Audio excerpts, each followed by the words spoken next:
Good evening. I'd like to call to order July 11th Falmouth Planning Board meeting. The first thing on the agenda is the minutes of June 20th. Mr. Chairman, I recommend approval of the minutes of June 20th, 2017 as corrected. Second. All in favor? Aye. Aye. Opposed? None. The next is public comment. Anyone in the audience want to comment on something that's not on our agenda? Hearing none, we'll move on to the next. Planning board decision. Approval not required. Approval not required. We don't have any. No, I'm sorry, I jumped over that, but I didn't see one on the table, so I kind of knew we didn't have one. No approval not required have shown up, and the next is the planning board decision. The applicant, CLSV Limited Partnership, to modify a definitive plan to eliminate the condition of a shared driveway located at Lot 19 and Lot 20A, Hill and Plain Road, Holmes and McGrath Engineers. So, Mr. Chairman, with your permission, you board members could please take the draft that's in your package and put it aside. I drafted a revised motion for you that somewhat cleaned up the language and cooperation with Attorney Moynihan. So I will read one young lady. And if you could pass those down, please. And I can go over the changes. Yes, why don't you do that? If everybody has a copy.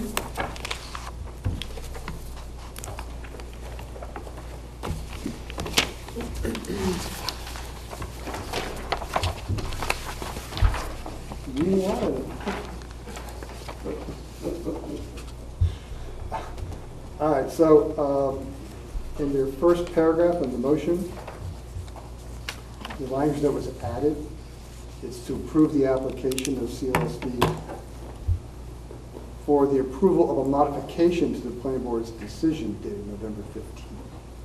We're not reapproving the plan, so we added for approval of a modification to the planning board's decision dated November 15, 2004.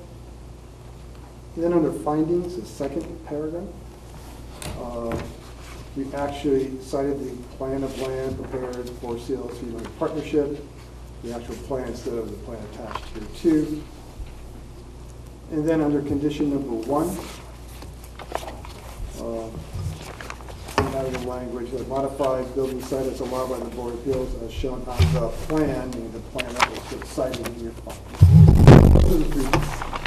Cleans up the language a little bit, making sure that we're not reapproving the plan. And off we go. You want to read the whole thing? Okay, I'll read the motion. July 11, 2017, draft motion. That the planning board vote to approve the application of CLSV Limited Partnership under Article 4 Definitive Plans, Chapter 305, Subdivision Regulations of the Town of Falmouth, for approval of a modification to the planning board's decision dated November 15, 2004, approving a plan entitled Plan of Land to Abandon Moraine Ridge Road prepared for CLSV Limited Partnership in Falmouth, one sheet, August 2nd, 2004, scale 1 inch equals 40 feet, with the following findings and conditions. Findings: the application seeks to eliminate a condition for a common driveway found in the planning board's decision of November 15, 2004, copy enclosed. The purpose of the common driveway was to better ensure access to the buildable portions of lots 19, to be known as Lot 19A, as the Board of Appeals, as a condition of its variance, required restricted building sites some distance from the road frontage of 150 feet. The Board of Appeals, in its decision dated June 22, 2017, allowed the relocation of the restricted building site for Lot 19 to be known as Lot 19A, as depicted on the plan entitled Plan of Land Prepared for CLSV Limited Partnership for Lot 19A and 20A, Hill and Plain Road in Hatchville, Falmouth, Mass., prepared by Holmes and McGrath, Inc., sheet 1 of 1, dated May 26, 2017, revised June 14, 2017. The plan. Therefore, the planning board finds the requirement for a common driveway found in its previous decision no longer exists. Conditions. 1. The common driveway condition required by the planning board's November 15, 2004 decision is hereby removed in favor of the modified building site as allowed by the Board of Appeals as shown on the plan. Should the applicant choose not to relocate the building site as per this decision, then the requirement for the common drive stands as originally conditioned by the planning board's November 15, 2004 decision. Second. Any comments? Yes? The drawing we have in front of us is dated August 2nd, 2004. Is that the original one?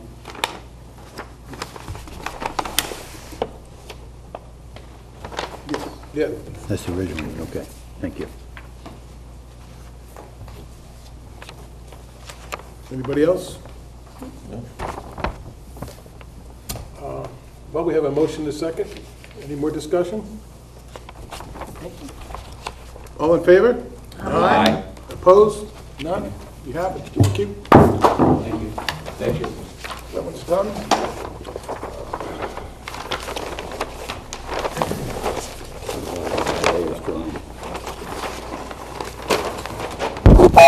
Okay, now we're going to dive into some zoning issues here for a while.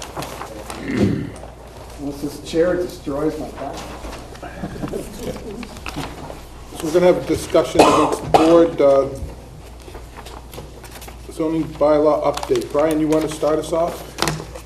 Sure, I did talk to the consultants, and they have assured me that the first meeting in August, I believe it's August the 4th, you will have a brand-new revised definition. That's what we'll be getting into right up front. But they're still working on it, there's some time. That's okay. But I've been indicating to them that we need to move forward, and they will have assured me August 4th, and we'll get that beforehand. We won't just get it. So I'm hoping to get that actually in a week or so.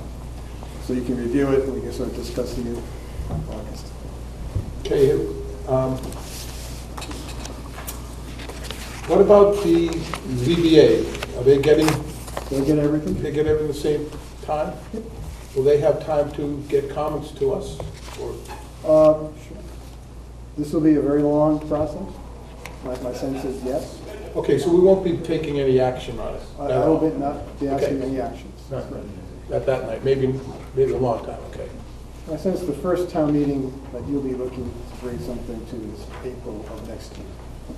So you'll have lots of time as these products come in to get feedback and discussion. Okay. Paul? Can you give some detail on what we would expect on August 4th? What are they preparing? Is it just an outline? Is it Well, more as you than that? recall, there are some options Right. about how to reformat the bylaw. And then there will be some, and they'll put it into that format. I think it was option 2. Right. The boards, both boards agreed with the preferred alternatives. And then you'll be seeing some highlights for definitions that aren't used or are archaic or need to be essentially, we call that the deadwood to be removed.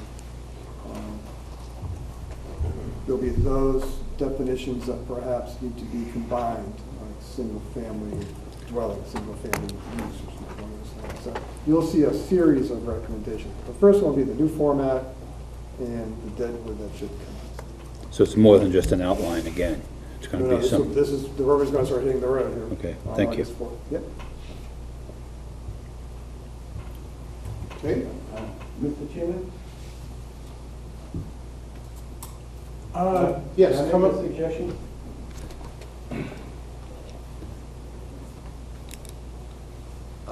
As a registered land surveyor, Okay, I want to make sure you hit it, you tell who you are, right? my name's Mike McGrath. You all know me.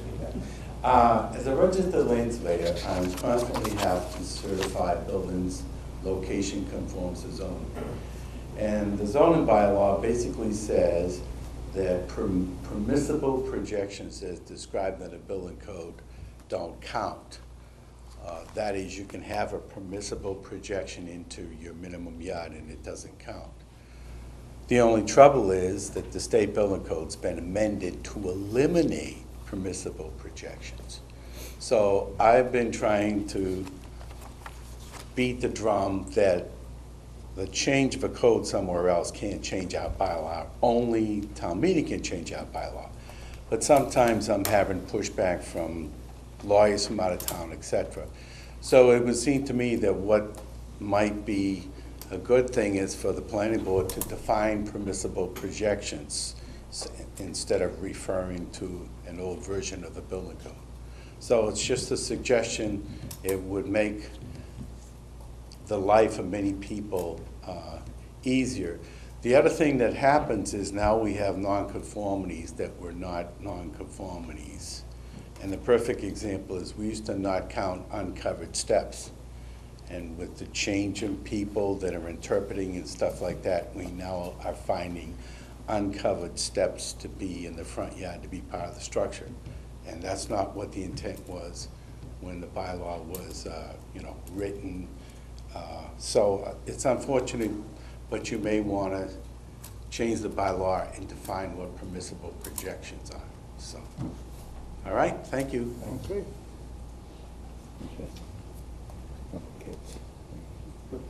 So the board knows, we'll be getting to more structure and things to be eliminated or combined before we start adding. But Mike makes a good point. We should will more than likely have any number of series of hearings, and we'll have an opportunity for the public to come in and make sure that, things that may need to be changed or opine about, the board will be fully informed. But next week, we'll be looking at,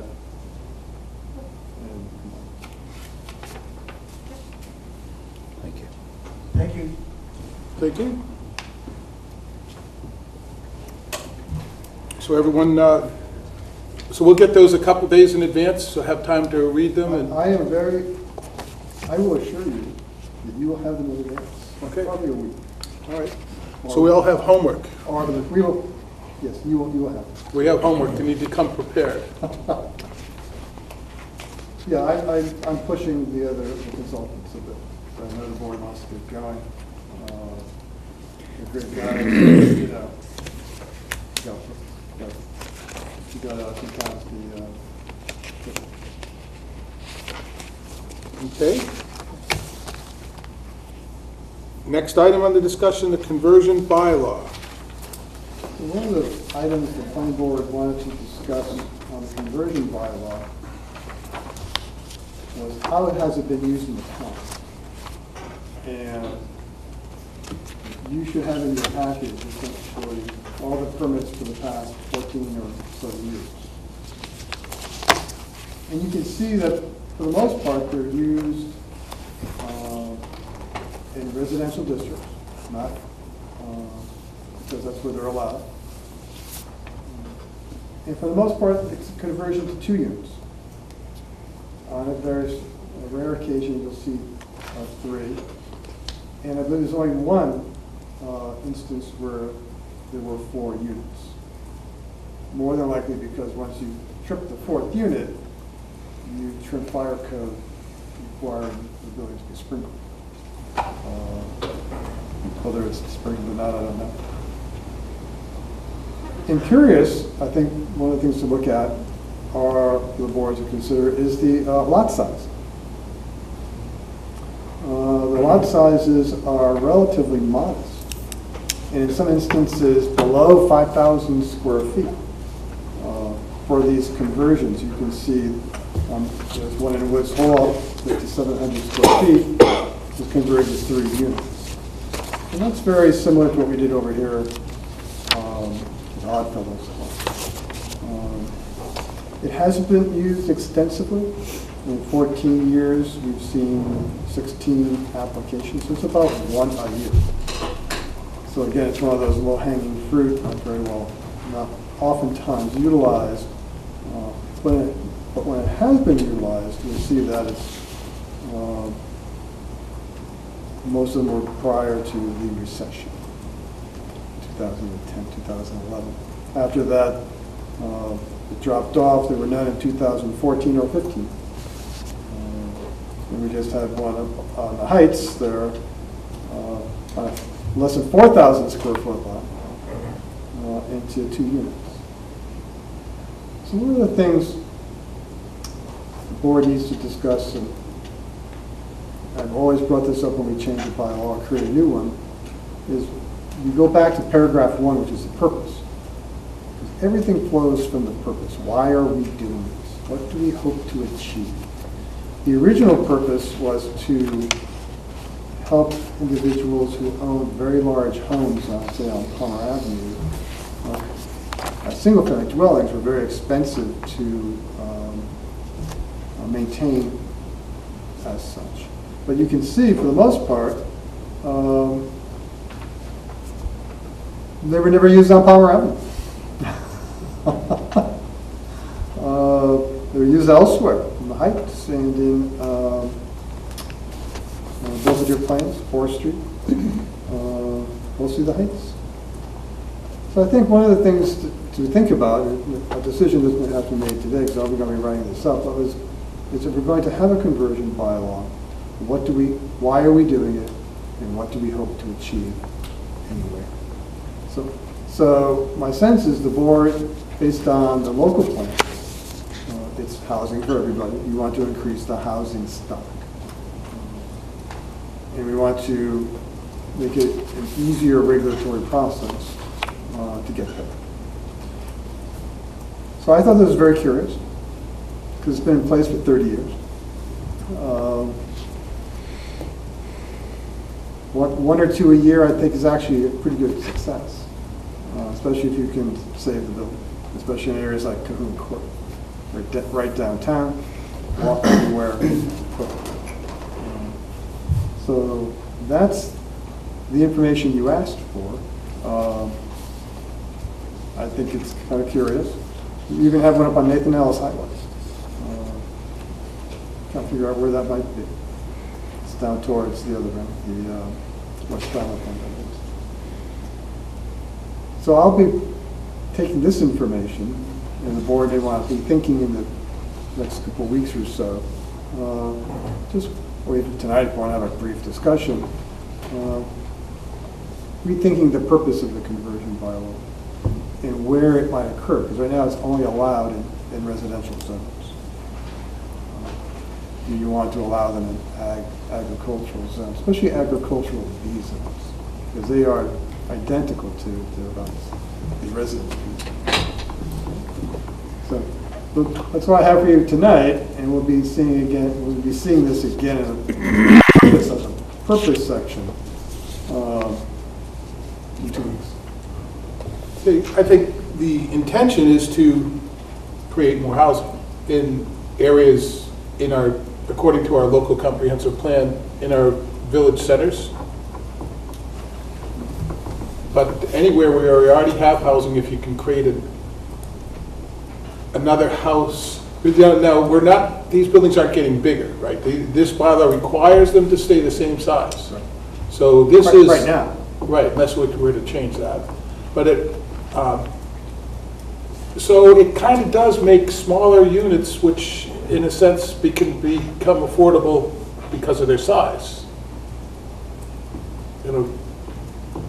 So that's I think that to me, that's what I thought we were trying to do.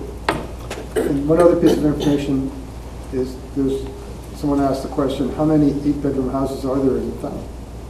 There are 16. And they're some are on Penzance Point, some of them are more enfranchised neighborhoods. Yeah. So there's 16 8-bedrooms, wow.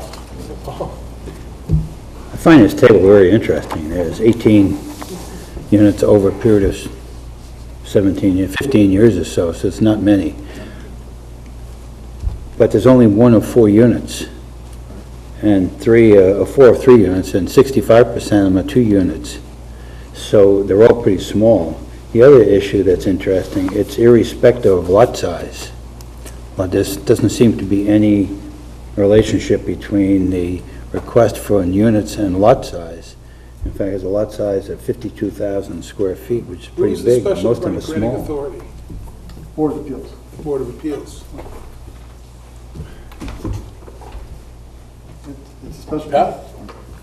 Once these have occurred, in particular, I'm curious on the smaller lots, has the ZBA received any complaints? Do you know? Because that was one of the problems that they were bringing up with these things that we're trying to do with making more housing, that we would overpopulate the town, that would create clutter, that kind of thing. And so I'm curious, in particular with the smaller lots, whether there have been any complaints as time has gone on with their use. We can find out. I'm really familiar with one of them, the little one, Hauser, Lieutenant Hauser. That's a 4-bedroom cape, Yeah. made into 4 one-bedroom units, And I don't think the whole building's even 2,000 feet. It's pretty small. And it's on a small lot. But it has created one-bedroom homes in the village that sell pretty well because they turn over. It's a market price, they sell at a much lower rate. The average house in the neighborhood probably goes for 400 and these things sell for 200. Rough, that's a quick exaggeration, but that does create an affordable home in the village. Yes. I'm curious, these are the ones that were approved. Have any been denied? And if so, what are the criteria for approval or denial? Well, I can find out if there have been denials. The criteria is in the- 24216 is is in the, the, is in the bylaw today. Yeah. And you can look at that section 23B, which allows them, there's some specific criteria. And then there's that section 216 that Jim refers to as the general criteria for issuance of a special permit. That's a good question. I'll find out if there were applications. That views were- and vistas, neighborhood character, there's a whole list of things in 24216 that are the criteria that they have to make judgments by. Everything has to be in that frame. And that's the way to oppose them as well. I mean, So the board's yeah, looking, we'll go all the way to John and then work our way back. Yes? Under the existing bylaw and with these conversions, what happens to the septic systems if they're not on the sewer? Do they have to have a new septic system, bigger system? that's a great question. I will find out. But usually it's tied to number of bedrooms. So if you're not increasing your bedrooms, But when we did the accessory apartment bylaw, that has triggered a septic problem for. That's a special interpretation they applicants. came up with for the accessory apartment bylaw. They These, being the Board of Health. yes. So I still think we need to have an answer to how this is being okay? perceived. And that's a great point to make, because if we're going to move down this path and create a new conversion bylaw, you don't want to run into the same issue, or you may run into the same issue, I'm sorry, as you do with the accessory apartments under the health code. Yeah, we don't really have a choice. We have to go by whatever the health code says. That's not something we're doing here. But that's something that can be overcome by, but can be changed by others. Right. But this board's task is to create at least a regulatory framework for this to happen.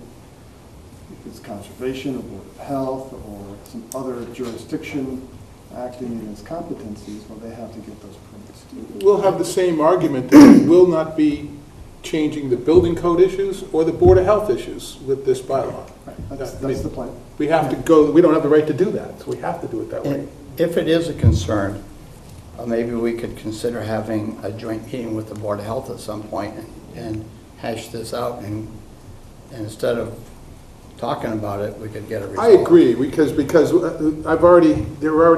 are already trying to do accessory apartment, and they're being told that they have to put in a new tank. So not only maybe we could resolve that issue, but resolve this issue before it becomes an issue, if it's going to become an issue. Okay, good point. That's a good idea. Pam, sorry?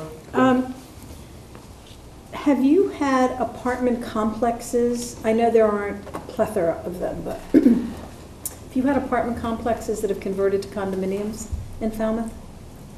Yeah, but they can do it without, that's an ownership issue, it's nothing. No, it's just a question I have, because the follow-up question is, was there a caveat to that if an apartment complex converts, that X amount of the units have to become affordable housing? All right, let me start with the first one. Okay. How many apartment complexes exist in the town of Falmouth? Well, apartment complexes mean just like Falmouthport has a, it's just a. Well, apartments, not condos, just apartments. Okay, apartments, I don't have the exact number, but I would say anywhere between apartment buildings and complexes, I'm sorry? dozens. And have any of those converted to condominiums? Sure. And was there any caveat to that conversion that 25% or whatever had to become affordable housing? They don't have to come to the planning board to do it. It's a ownership issue when you convert to a condo. It's a form of ownership, not a structure. People use the word condo like it's a special type of building. It isn't. It's a form of ownership. Right. It's an apartment building. But in the town of Acton, for an apartment building to convert to condominiums, 25% of the units had to be designated affordable units. And we did that back around 1982. Yeah, there's been any number of court cases about forms of ownership. The use is multifamily, and we regulate the use. And my understanding is that we don't regulate the form of ownership. But I can look into it for you. Yeah, I'd be curious because Yeah. it was very successful and it's been very successful all around Metro West, so. Okay. But again, our intention in looking at these things is to take away regulations to make them happen more, not add more regulations to it. That's counter, by assuming that 25% of them would have to be affordable, that'll be a disincentive. First we create an incentive to allow them to do it, and then we tell them that now you're going to be penalized by 25%. I have to tell you, there was not one conversion from apartments to condos that there was ever an issue when a condominium complex, when an apartment complex, usually in single ownership, was converted to condominiums and then sold as individual units. There was never a developer who said, oh, wait a minute, that's too restrictive, because he made a fortune on them. You make a lot of money when you convert and you sell a 1 or 2 bedroom apartment at fair market value, and 25%. You can look it up, you know, on into the town and see what happened, but it was very successful and it provided affordable housing. And, you know, I think you have to look at it before you say, no, that's not going to work and it's a disincentive, because there's no disincentive there. Well, yeah, back in the 80s, we had a lot of the old timeshares, the hotel units on timeshare, forms of ownership, conversion bylaws. I can bring you some examples what Pam is talking about with regards to, you know, rent control, ownership control, things of that nature. But I think the board's discussion right now should just focus on the bylaw that's in front of you. There was no affordability component to your conversion bylaw from essentially going to an ownership model, a single-family home, and converting it to 2 or 3 rentals. We're actually heading in that direction. I wasn't even thinking of that in terms of a home converting to more than 1 unit, but Right. that's why I asked how many apartment complexes that were in single ownership became multiple ownership, but there was a, We don't see a lot of that here. But you don't have a lot of, obviously, you only have, Right. I think there might be, but we don't see a lot of that. But I will find out. But focus right now, I think, the focus now should be on the conversion of.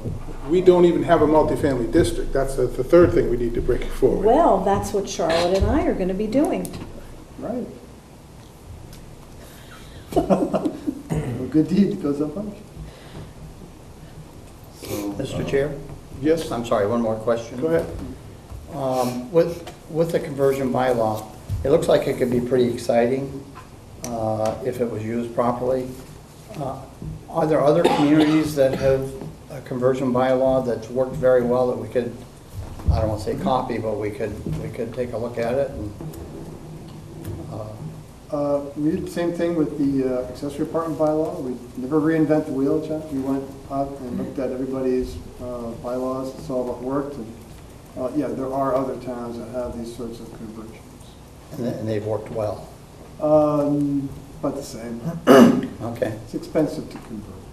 Now, this bylaw has a date in it, 1980, right? It does. And that's something that also, when did we pass this bylaw? 1980. 1980. 1980. Wow. So imagine that. we could be looking at changing, that might be something Yeah. that should be changed then. Correct. In other words, that threshold question of what can be converted goes back to your purpose section. You know, why allow a conversion if the house is a year old? Just allow duplexes or whatnot. The idea would be to take some sort of existing structure that would otherwise become dormant or moribund or whatever, or uneconomical, and make it economical. And at the same time,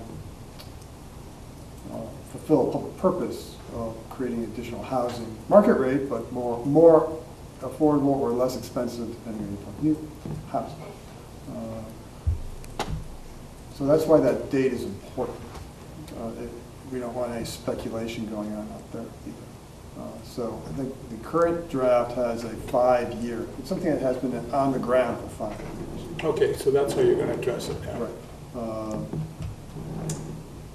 And I was only looking at general residence districts, but it looks like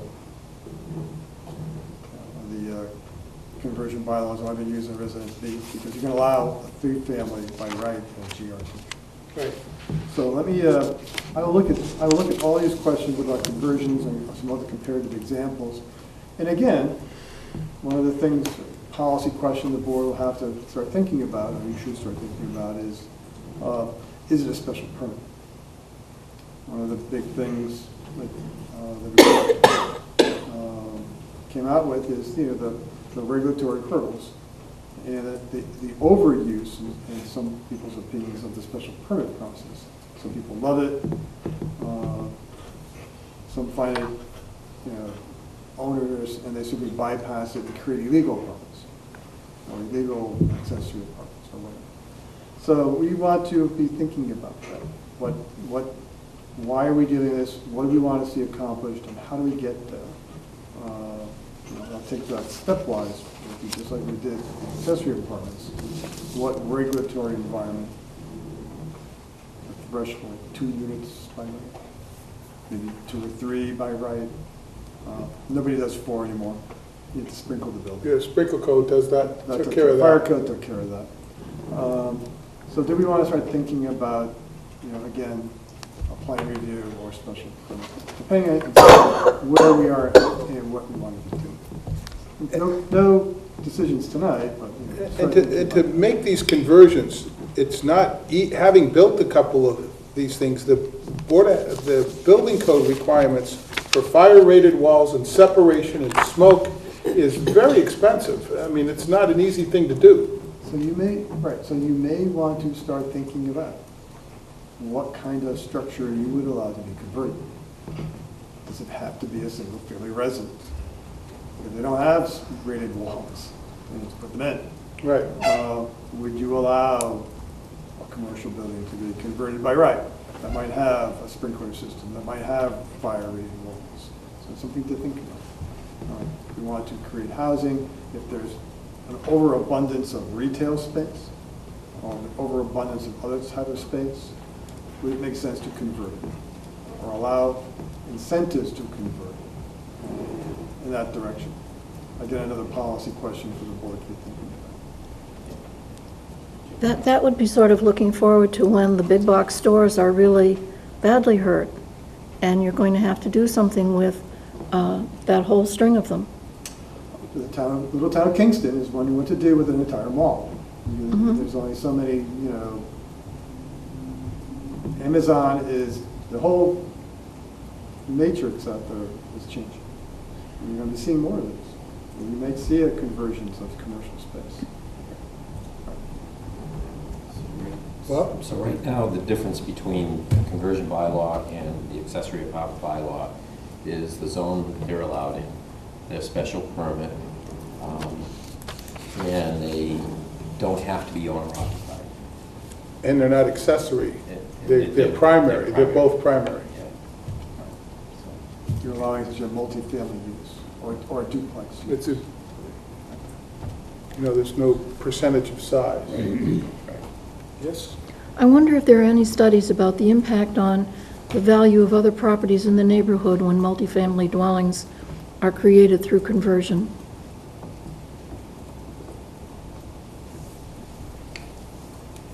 Find out. Well, if you look at some of these addresses, Lower Shore Street, Church Street and Woods Hole, Quonset, and these are some of the most expensive circular Ave. These are the greatest neighborhoods and high-priced areas we have. I don't think it's had an impact. These are really high, some of these are pretty high-end, well, not like Penzance Point, but they're pretty nice neighborhoods. So the way it's written now must be really restrictive, or they might have spread to other places. If there's a contemplation of a new regulation, you just want to take it into account. Sure. Again, the idea was to take a building that had no exterior appearance changes, no increase in bedrooms. Right. So that from the outside, you can't tell, for the most part, what's going on inside. So that whole formula might change if in fact you want to convert more than just single-family dwellings. You may want to stick with the bylaw you have and make it by right. You may want to expand it, depends on the board's policy. The building may not change, but you wind up with more cars parked in front, more toys outside. They look different. Sure. Yeah, you might, or more people here in the summertime renting them out.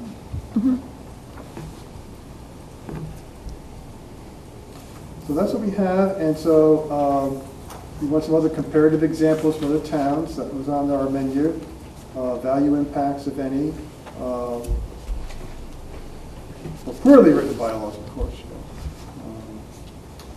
Any complaints, any denials, you may want to be thinking about a joint meeting with the Board of Health. And we're going to start thinking about the purpose section, more and smaller units in village areas. That's what I got. I think you had it all. And start just plugging away.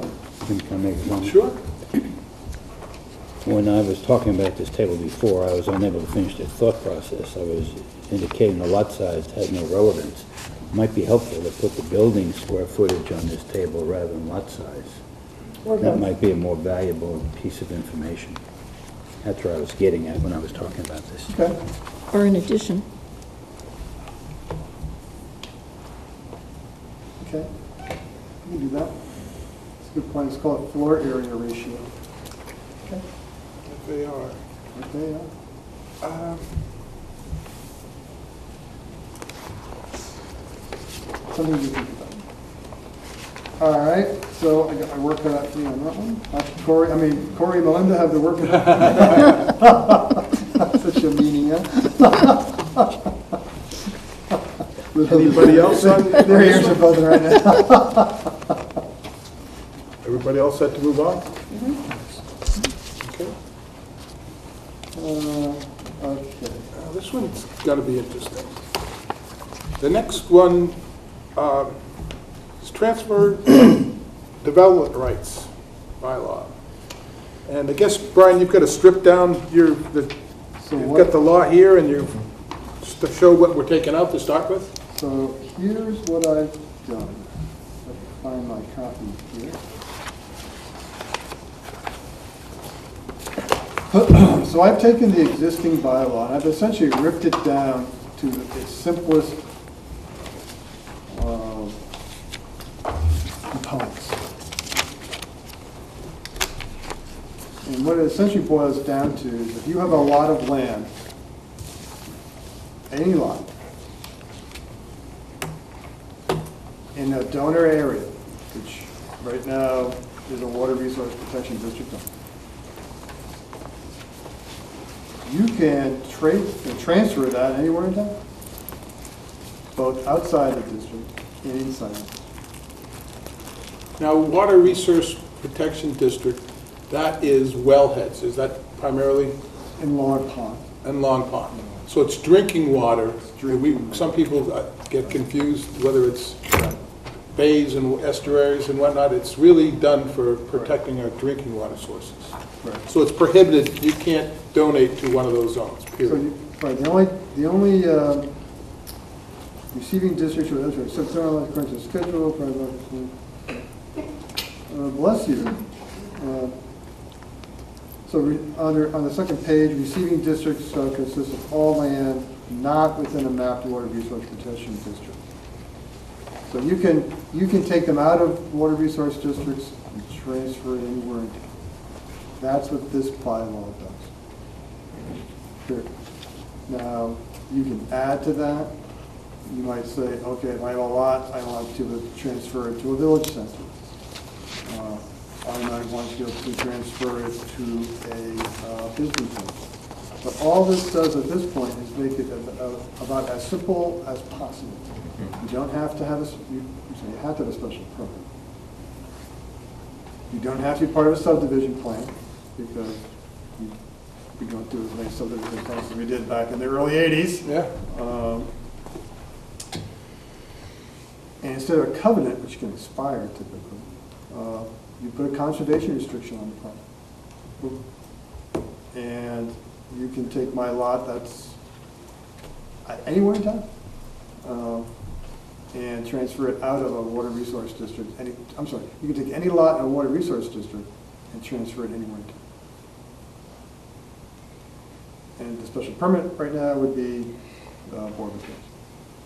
I'm sorry, planning. So that's stripping it down pretty fast, and so think about that for a while. But that's essentially what this bylaw, you can see most of it's strikeout. And you're allowed a credit. The incentive is to get credit. So if I have essentially one lot or two lots, I might be able to get 3 lots. If I can, I'm still thinking about simply eliminating that anyhow. The difference between an RC district and an RB district has changed since the 80s. It's the same lot size now. And the only difference is lot width. And the lot width is 125 feet and 150 feet. It's not a big difference in the two districts. So, But think about this as the simplest form of a transfer of development rights as you can get. In the thought process or thinking process for the board to start delving into is this all you want, or do you want to add to this? What other districts do you want to be able to donate out of? ACEC. The only one that really made a lot of sense to me over the years was we transferred a lot that was litigious in the ACEC. They transferred that out over to West Falmouth. You may want to think about a credit for that. But essentially, take a lot somewhere in a water resource zone and send it anywhere in town.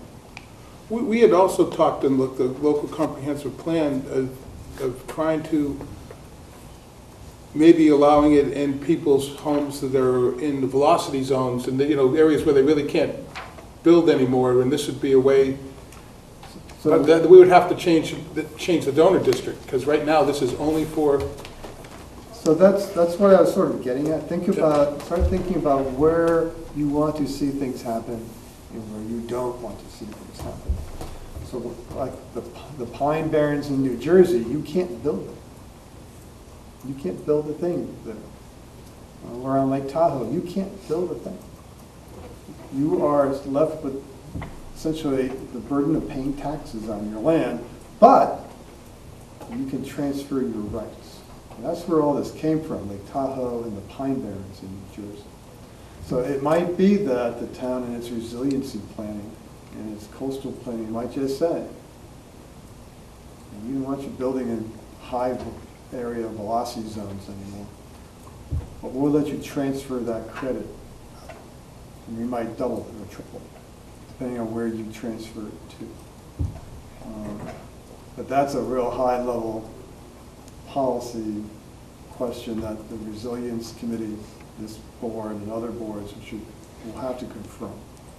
We had talked about that though, Pat. Oh, Yeah. a lot, yes. Yeah. Yeah, and especially around Spring Bottom Road, Right. which kind of precipitated it. So we will have discussions then on what, if we want to change the donor districts. Think about donor districts.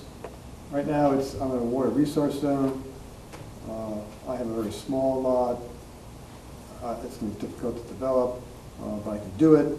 But gee whiz, I could build a duplex. I can convert this house, and I can make it over here in Davis Square or on Davis Straits. I still have value, and I have incentive. Again, one of the more important people to deal with, or the property owners and people who do this for a living, does this make sense? We have any number of bylaws that we have crafted over the years that nobody has used. Senior care retirement comes to mind.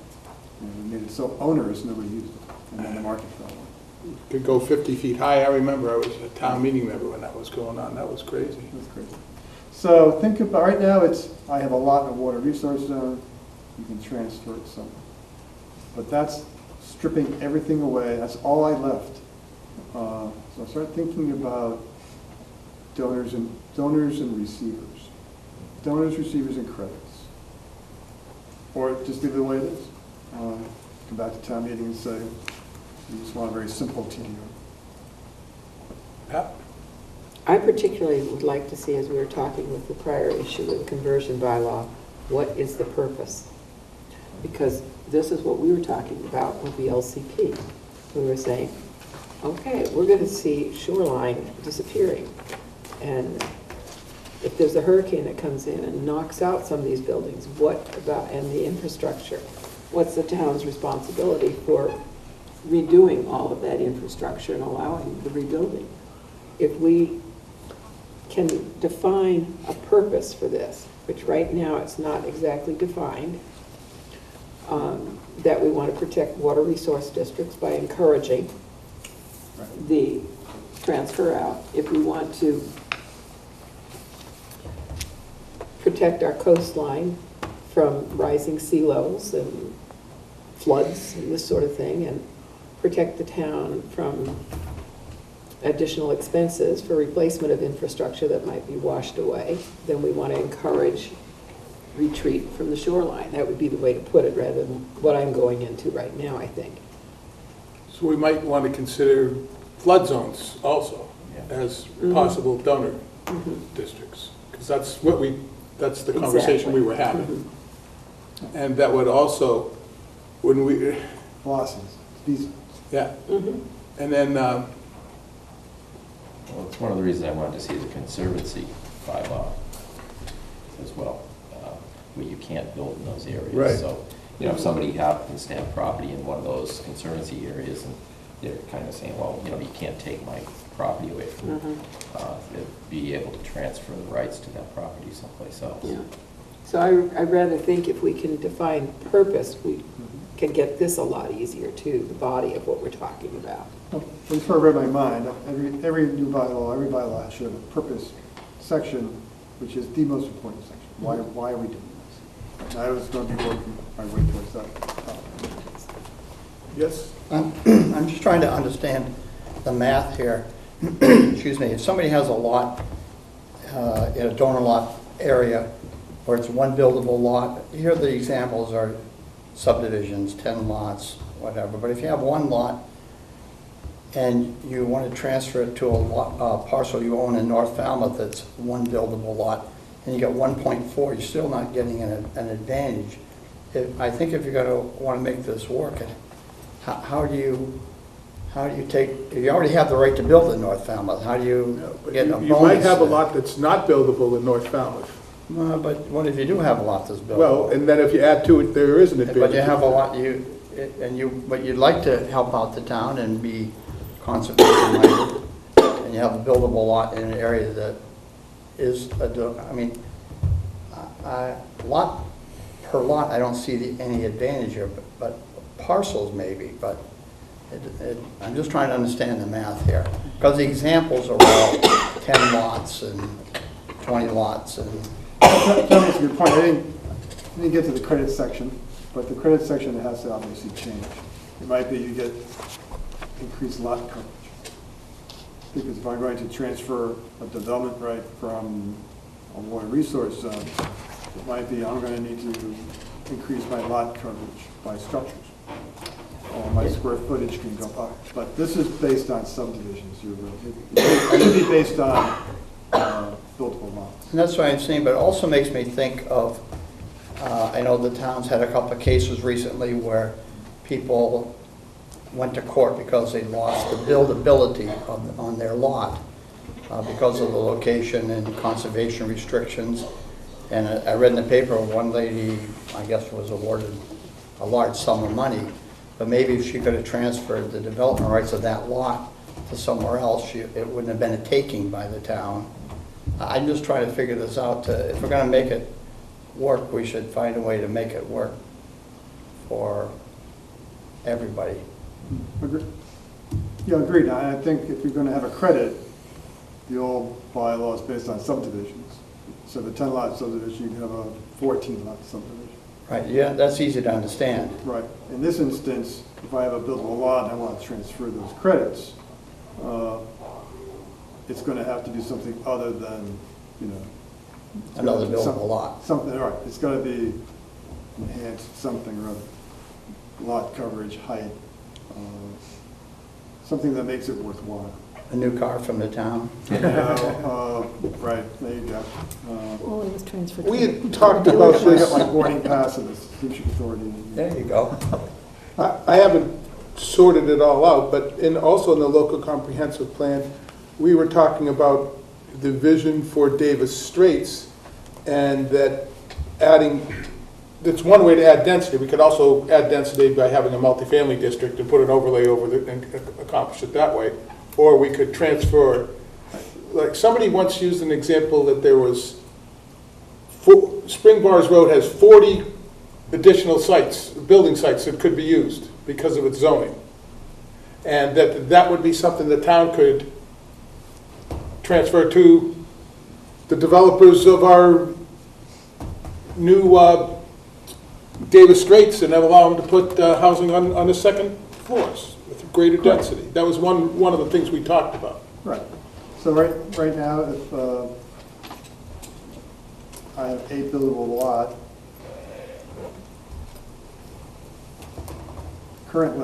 this language is contemplating essentially a single-family house. Just a single-family houses, yeah, but We may want to start thinking about, this is the most basic, simplest thing. Right. I have a house lot, I can't build, it's litigious with another board.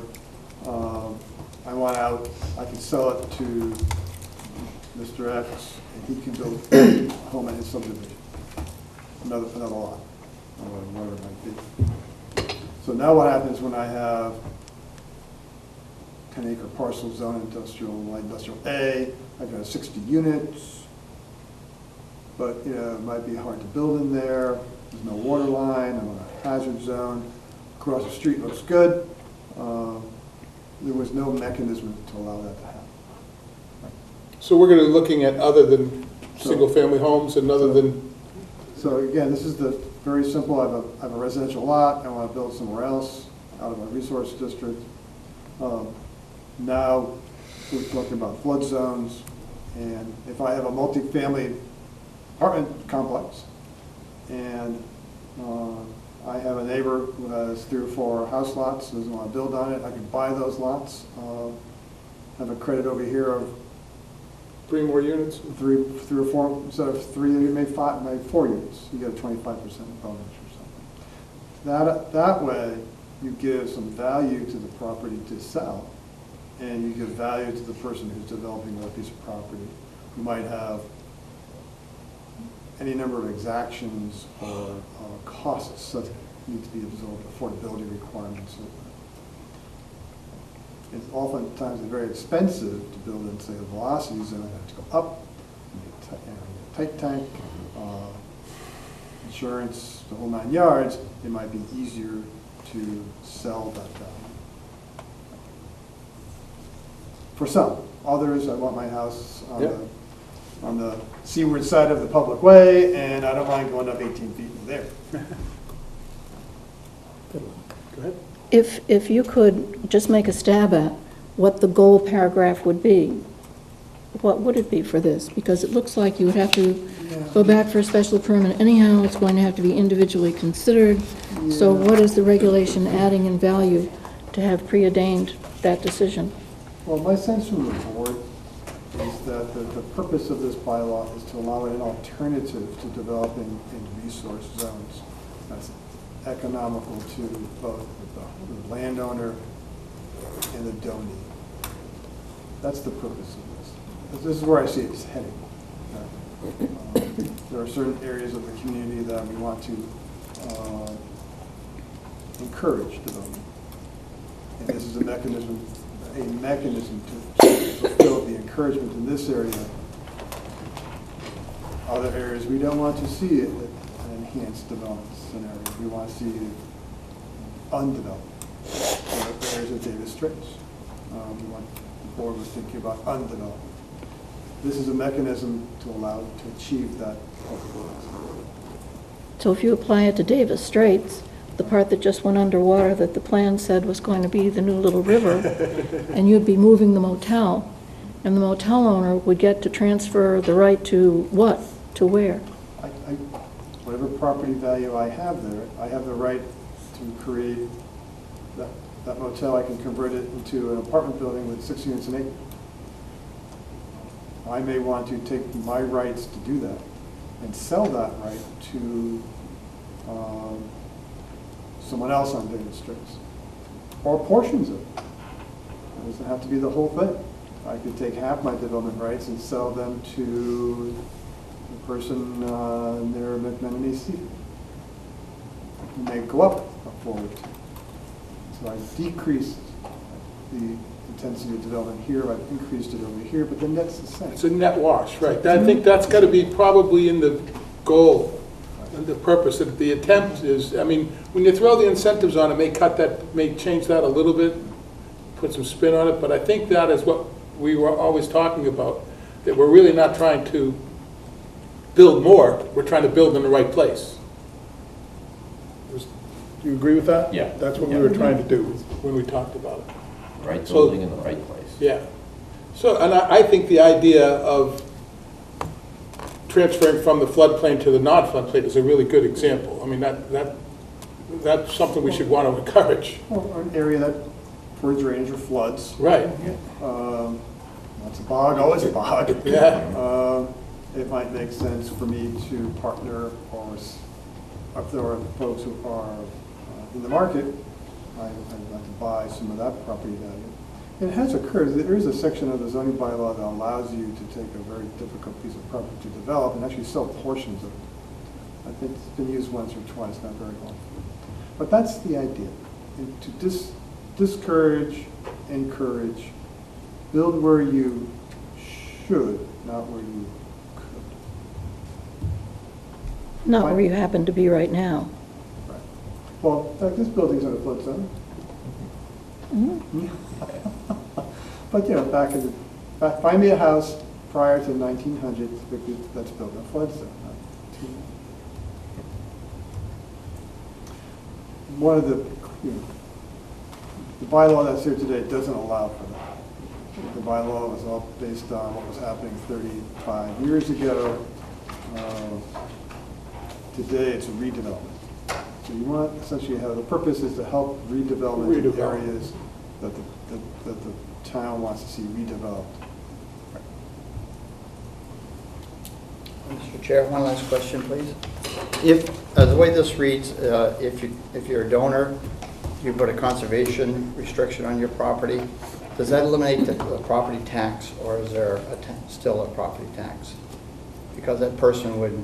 I think they would still get taxed because they still have the property. They can actually use they could grow stuff on it, they could park cars on it, they can't build on it. It would be So- in perpetuity then. In perpetuity, so if they didn't get their taxes lower, they should hire somebody to file for an abatement, because I could get them an abatement for that, because the lot wouldn't be buildable anymore. So possibly, instead of a conservation restriction, they have an option to donate it to the town?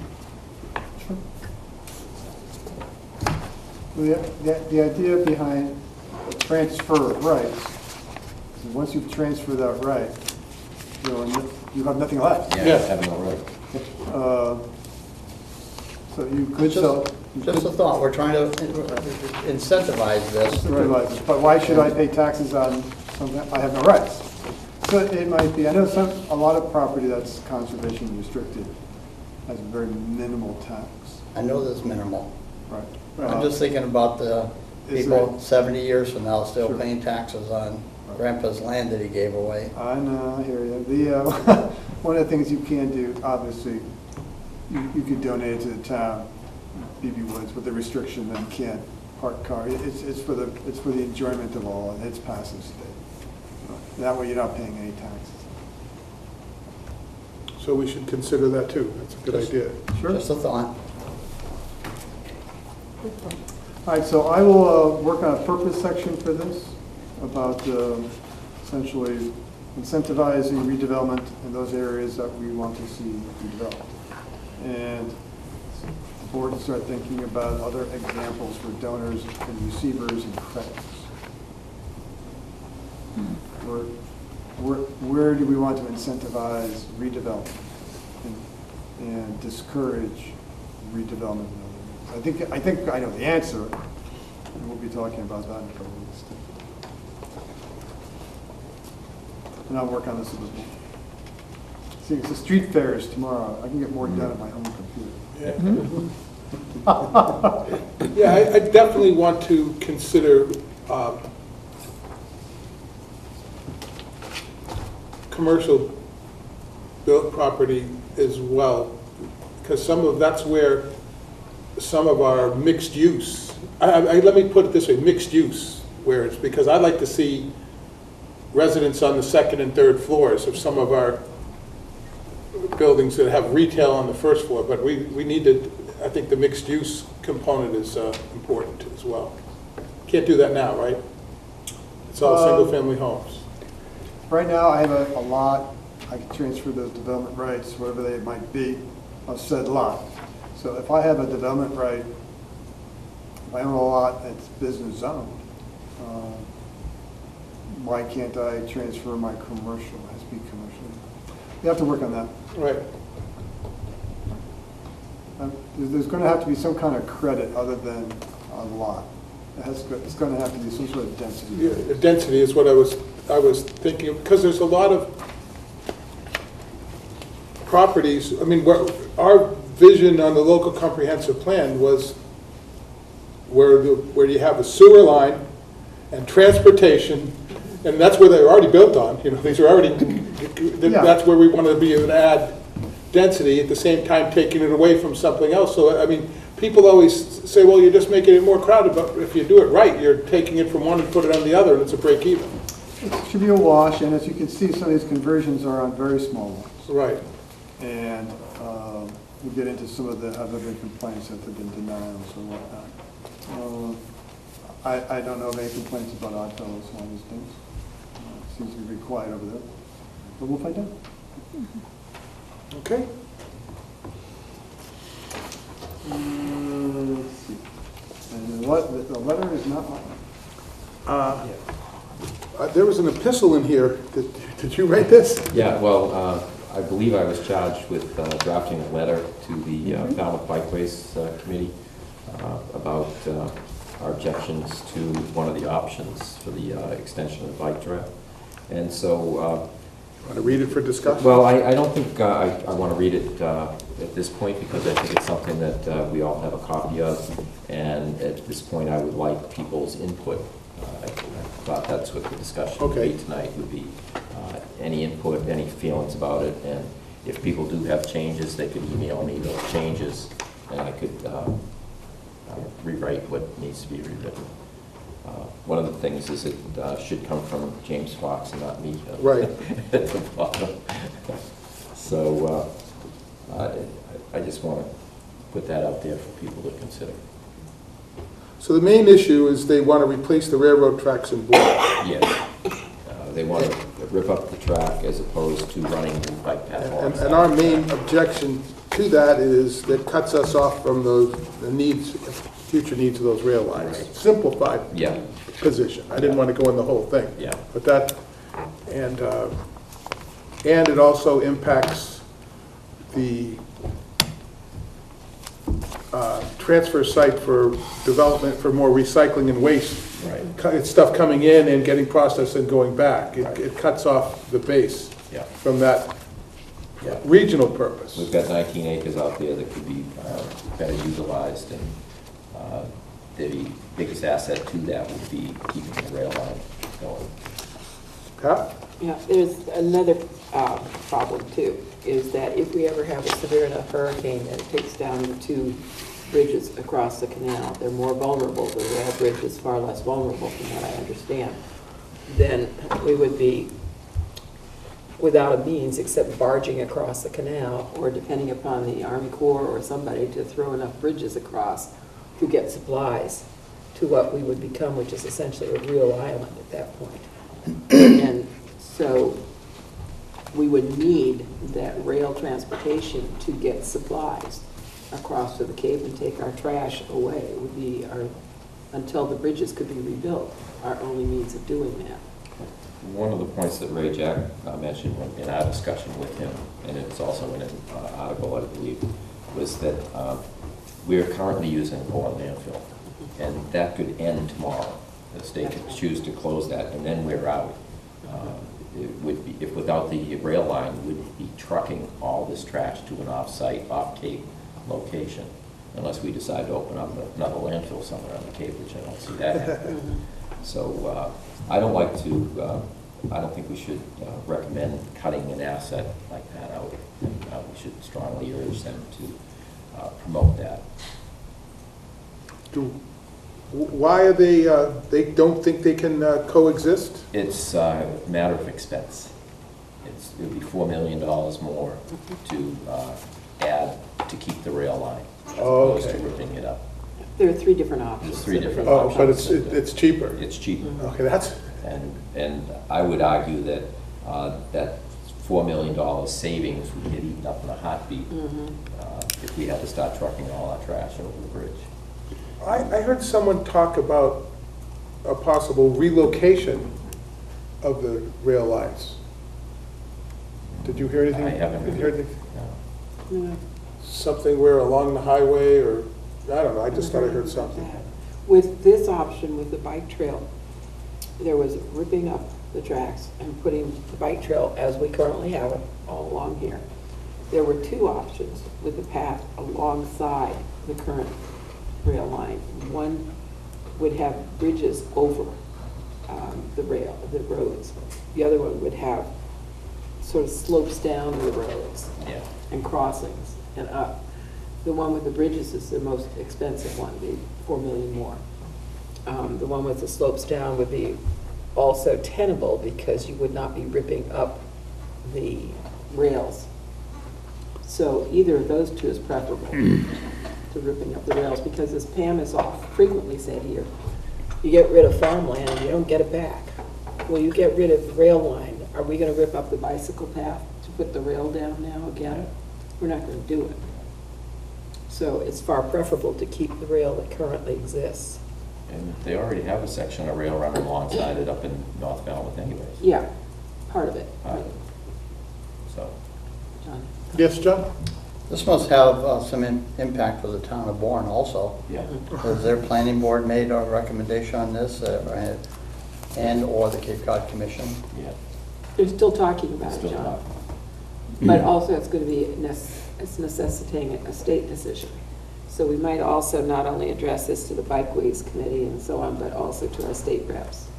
Is that who funds the bike path anyway, the state, or They get is it funding where they get donations, it. or? They would have the decision on giving up the rail line. Yeah. I'm just saying, if a bike path gets built next to the train track, who pays for that? I believe it's a combination of state and town funds. Okay. But the reason for the state is that the state would have to vote, the legislature would have to vote to give up To abandon the rights. tracks. I think I would like to know how the Bourne Planning Board feels about this. Isn't the DOT? They're in their town, right? Yes. I can call Corinne Moore, she's the town planner, and Yeah. say, Corinne, what's your board thinking? Yeah. Paul? Well, I think it's a good start. If you send electronically, I'll be glad to make comments. I have two observations on this, and it's based on the Board of Selectmen's meeting last night. It was a very lengthy discussion on this issue last night. If you get a chance to see it, it'd be worthwhile. The people from the base were arguing in favor of keeping the rail line. And up till now, I was under the impression that the Bikeways Committee wanted the only option of replacing the line. There's actually 3 options. Right. Yeah. And they seem to be encouraging both trail and rail alongside one another. So it is written like they're promoting it. I didn't get that impression last night. I got the impression they're willing to work with something provided funding was available. So I think we have to be careful how that is. You may want to try to see that section of the Board of Selectmen's meeting last night. The other issue is, it's not mentioned, I think it's important too, there's a defense issue. Yeah. National defense issue on having a railroad servicing that base. Years ago, they were going to take the base away, and obviously they did a restructuring, and there's a lot going on at that base, from drones to everybody working together, so it's not going to go away. So it's a very important base, and it needs the option of providing national defense through rail contact, and I think that's a very important element as well. It didn't really come out that strongly last night, but they were clearly arguing in favor of keeping the rail for the base use. Today's email, Paul, you got it. It I should didn't have see come. it. I didn't see it. Melinda sent it out this afternoon, I saw it. What, 5 o'clock? She went home at 4:30, it must have been I 4:30. just It's- wrote it at 2 o'clock this afternoon. I got it this afternoon, so she told me she was sending it, she said, I got this from Bob, and I'm sending it to all the board members. I was in the office when she did it. So, That was late afternoon. send me your comments and additions, deletions. Yes? My only comment is, I think until you've lived through a disaster like Katrina, where you see what happens with not just sewage waste, but all the debris from a storm like Katrina that piles up. And in New Orleans, the only thing we could do was take it by barge across the Mississippi River or from the parishes, and it was horrible. I mean, I was an emergency responder, and as a responder, I was on ferry boats with cattle and all sorts of emergency vehicles, as well as an ambulance, and the rail. Although New Orleans probably in many ways is not the best because it's so low-lying anyway, so we had floating bodies as well, but the rail here would be imperative if, God forbid, something happened to any of the bridges.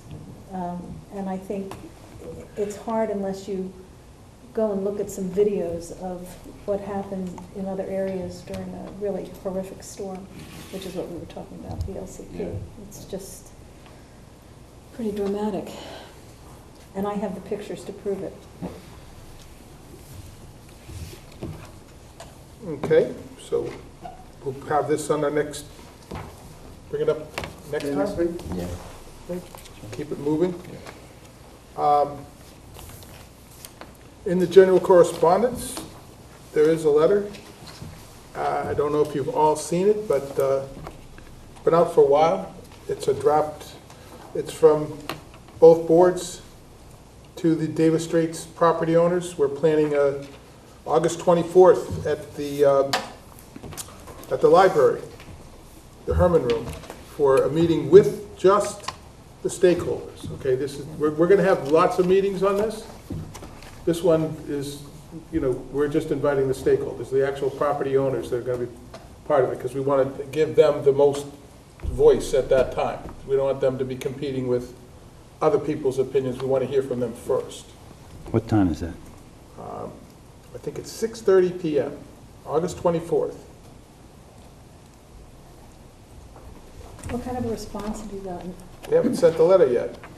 No, I'm talking about from the chamber and. Sorry? They're very Yeah. interested in it. They Oh, jumped sure. all over it. Yeah, they were very interested in it, I yeah. would think. I got Where did you say it was going to be, the Herman Room? Herman Herman Room. Can I see your pen? So we're This is ready. anticipating That's a Thursday night? meeting of the board instead of Tuesday meeting. Yeah. Say that again? It's a Thursday It's a meeting Thursday night, instead of a Tuesday, so. so I will probably have that, do you want that as a meeting of the board? I think so, because everyone can attend. Right. I think we all, yes. Thanks. I want everyone to attend.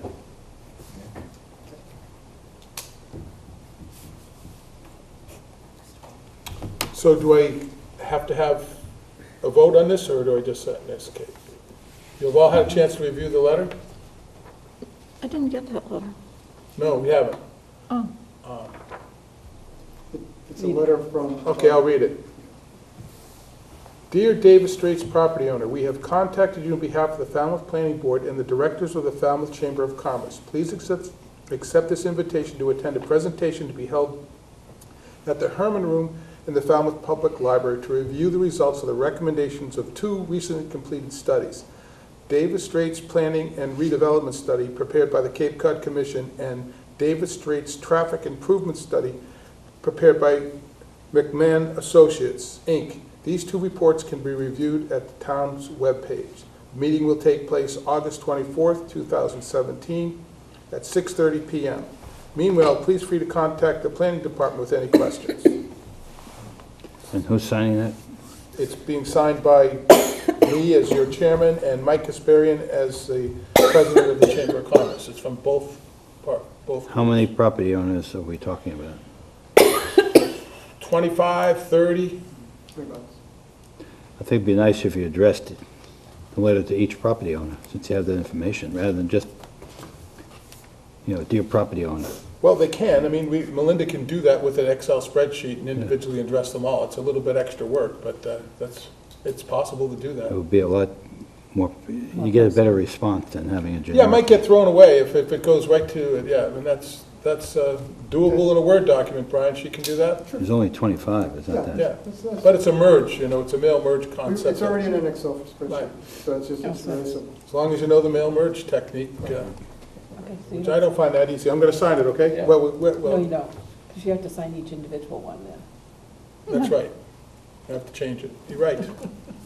So, So now I have to sign 25 of them all. That's what, Wrist split. good going, Paul. I don't know. I don't know if I like there's that. nothing else to do.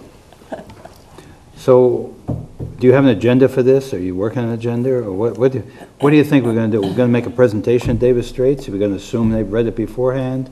We're gonna have a summary? We're gonna have slides? So what kind of format are we Yes, yes, talking and about? yes. I was hoping that we would, I don't know if we could get someone from both groups to come to the meeting. We have the presentations as PowerPoint presentations. I would simply cut to the chase, go to the recommendations. Okay. Obviously, give some background. You could ask McMahon Associates, I'm not, if they would like to come and give the presentation, I could ask the commission, but I think it'd be better coming from the board. Okay. Yeah. That. So we will take their PowerPoint presentations and use them, Paul. We could have a copy of it available for them to look at, and you could scale down the presentation. Right, just have that's what I half would a do, dozen yeah. We slides. edit Doesn't it have to be way the out whole and just thing. go right to the recommendations, yeah. Like the front overview and the recommendations, skip all the middle. Well, except maybe some of the pictures that, really depict what it could look like, because I found that very compelling, when you look at what it looks like now and you look Right. at what it could look like, and here you can be part of this process. And again, the purpose of the meeting is to at least bring them into the conversation.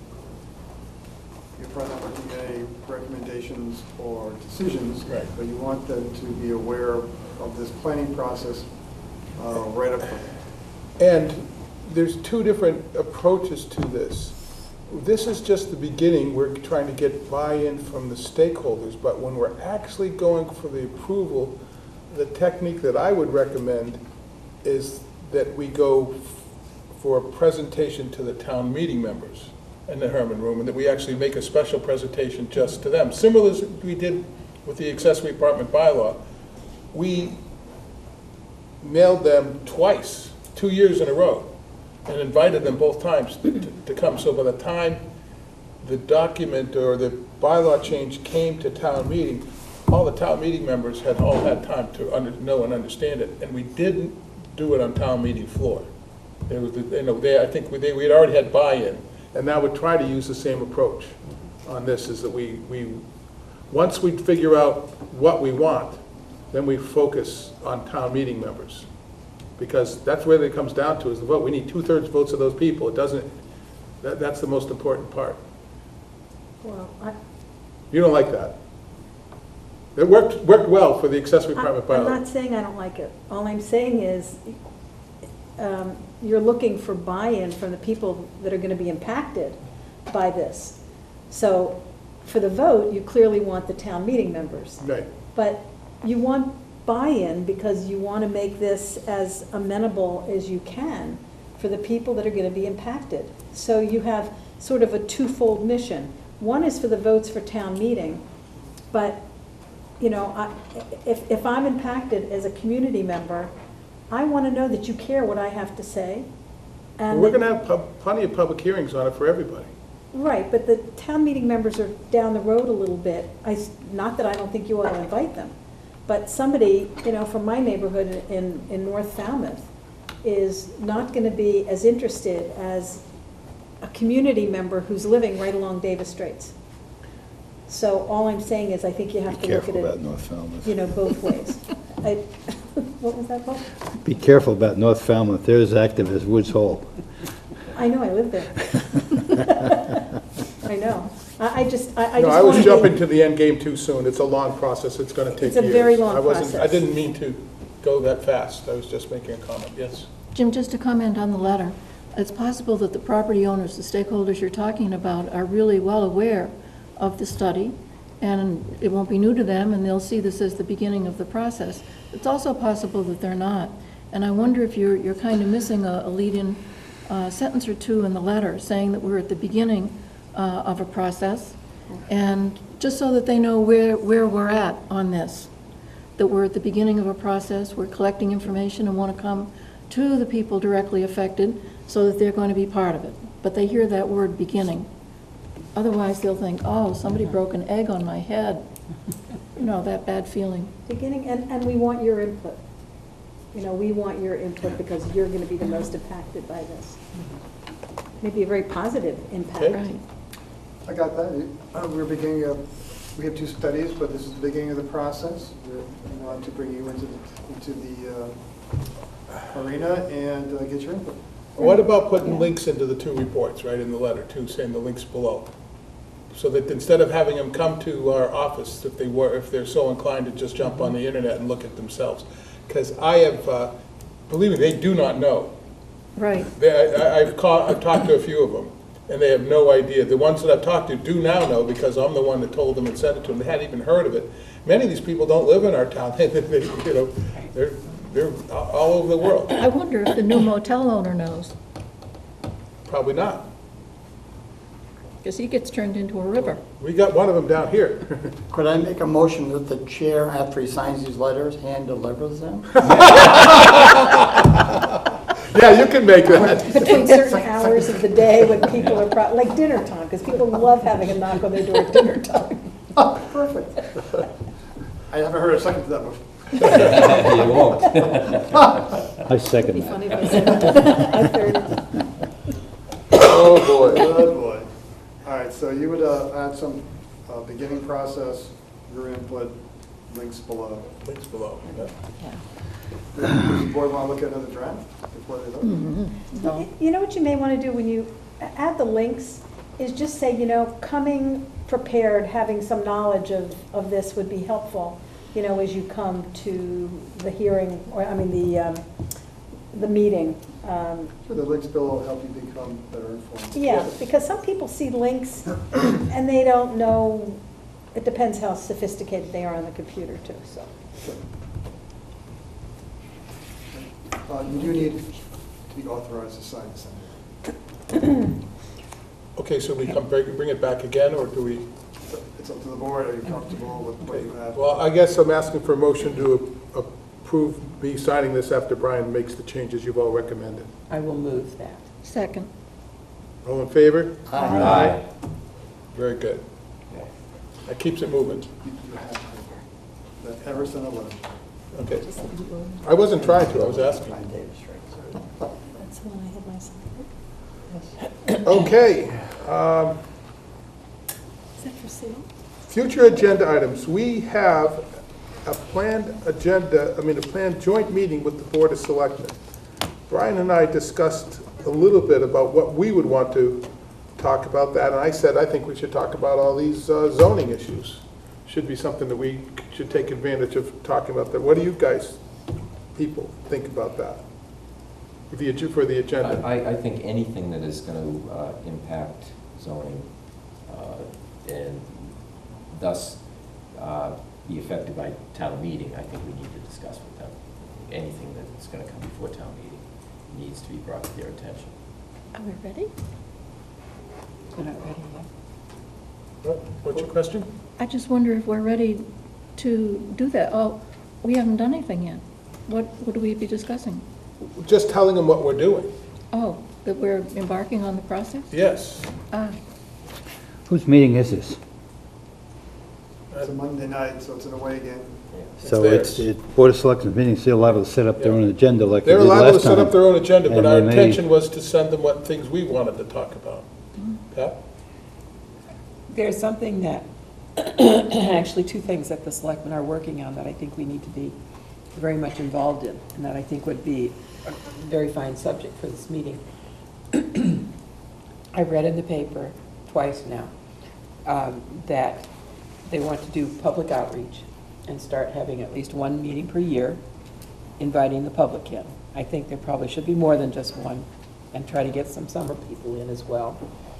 And that they also want to start pushing transportation issues.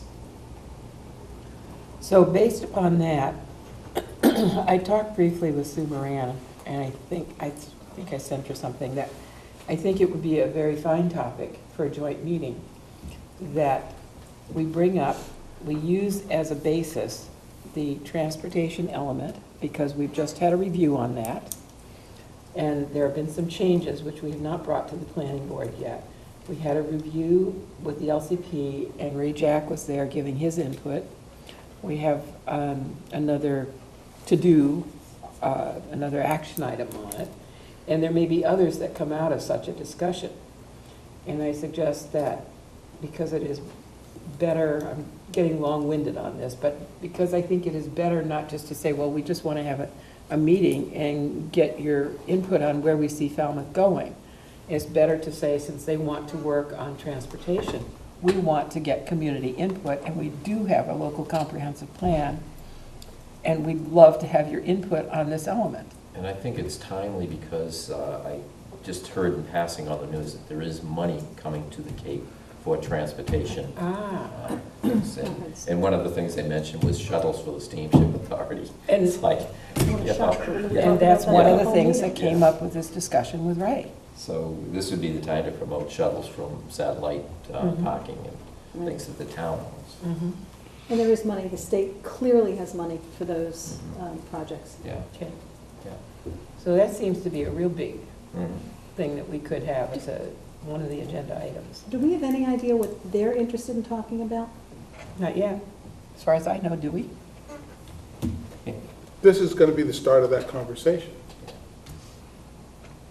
Here's the things we want to talk about. What do you guys want to talk about? At one point, we were talking about the reorganization of Town Hall. Is that included at this time? Have They you heard do. that? They might bring, that might be on their agenda. That's my point. They do want to push, not push, they want to bring back the community development person. And I think. Well, let's let them speak for themselves. Let's see what they want to. It's their meeting, and they're allowed to set the Yeah, agenda. They yeah, might that's- have a lot of things that we're not particularly prepared for. That's would be nice if we had an agenda beforehand. So we're trying to do that. Okay, so right now, I have transportation element. Yep. Would the board be so inclined to at least bring the board of selectmen up to speed on the David Straits project? right. You know, and I think, I'd like to at least tell them about, you know, the other bylaw, transfer of development rights, and the conversion bylaw too, that would say that we're in the process of. It's up to the board. Yeah, we don't have to go into any. We don't have to go into presentation. detail, We and just say, have to these are tell things we're people. working on in the next year, and give them that not this April, but the following April, you're probably gonna be seeing it, and there'll be a lot of meetings and public outreach, and you should follow what we're doing.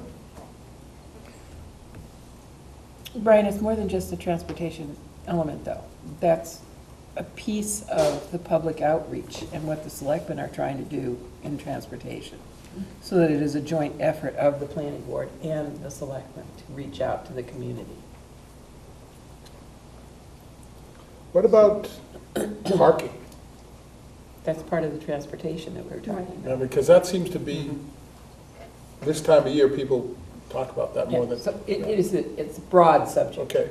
It's not just our little But, transportation element. but there's a group that's really trying to, I think it's the chambers, right? Is the chamber pushing hard for more parking? Yeah, that's something that they want.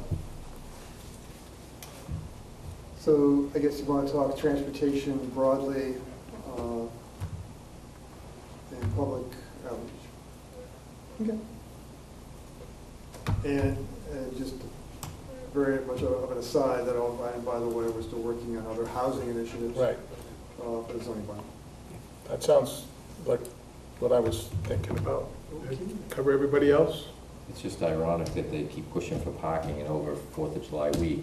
If you come down Main Street, yeah, you couldn't find a place to park behind Eastman's and all that, but the Mullen Hall lot was empty. Same with Lawrence School. Well, it's funny, tomorrow, they are running a shuttle Yeah, from Mullen Hall yeah, to downtown to yeah, handle this event. I heard them yeah. announce. That's something that we should be, What's that, 100 feet? not from Mullen Hall, from Lawrence. From okay. Lawrence, yeah. From Lawrence. It isn't rocket science when you look at where the schools are, and we talked about this. And again, you know, we did it in Acton. We have satellite parking, and we have a shuttle, and we got money from the state, and we are self-supporting in the town, and there is no reason in the world why we can't do the same thing and really ramp it up during the summer season, because people could drive, leave their car at Mullen Hall, get picked up by the shuttle. Has anyone been to the town of Ogunquit during the summer? Where they have Wally, Molly, Holly, and their little brother Wally, whatever. They have all these trolleys that go up and down Route 1, and they go through and pick up at the hotels, and you don't have to take your car. You know, you take your beach umbrella and your chair, and you're taken to the beach, and they come like every 20 minutes. And so there won't be a line. I think we counted 42 cars lined up to get into Old Silver Beach. We've just sort of given up. We're just going elsewhere. But it's impossible. But if people thought they had an option, they wouldn't take their car and sit in the heat for 45 minutes just to get into the parking lot. So, I mean, I don't, and it's not that hard. You know, it can go all over town, park in the high school, you know, I've it's, been talking about it for years. well, it's, I just think we ought to make it happen. There's That's money the for bigger it. transportation issue. Okay, This it's on the trolley's agenda. been here I'm for going out 25 town years, tomorrow. so. It's on the agenda, On the okay? agenda, transportation, and what you've been up to here for zoning and housing. Got it. Okay. Can I bring up something that's a little slightly different, maybe? As you know, I attended the EDIC meeting this morning, and at the public hearing section, Beth Colt from Woods Hole gave a very interesting presentation, and I think it was her presentation on all the issues related to development in Woods Hole. And I thought it was a very concise, very good presentation. It might be helpful for the local comprehensive plan group to take a look at what she had presented. It hit all the buttons: workforce housing, transportation, trucks off the road, all the things that you keep reading about. And it was a pretty concise, very good presentation. I think it was her own effort. It was, but that wasn't public comment. She was invited as a business person in town. We invite a new business person every Well, it month. doesn't- That's what it was. She was invited to tell us about her Okay, but- business. Right, why don't we get the How was she PowerPoint? invited? I think it would be helpful for local comprehensive plan to look at her presentation, is what I'm saying, regardless of how she was invited. Right. Is that something you can do? You want me to try to get it? No, I could do it, yeah. Okay, I think it'd be nice for the board to see what they did. I I thought it was a very concise. I was planning on very good- asking her for it anyway, so it Thank was you. that well done. You were impressed with it because it's concise? Yeah, no, she hit all the buttons. And it was very concise, it was very clear what she was talking about. And I thought it was well done. Okay. Okay? Next meeting, we're talking July 24th. this is the joint meeting with the selectmen. Is that our next one? That's your next meeting, and you'll be meeting the 25th. Oh, okay, so we're doubling up. This is a Monday and a Tuesday. Right, so about the meeting with the board of selectmen, I don't think it's the whole night, I think it's just a, Right. they So, have some business to attend to. right. Okay. All right, I move to adjourn. Second. all in favor? Oh, sorry. Thank you. Thank you very much. I'll bring 2 pencils.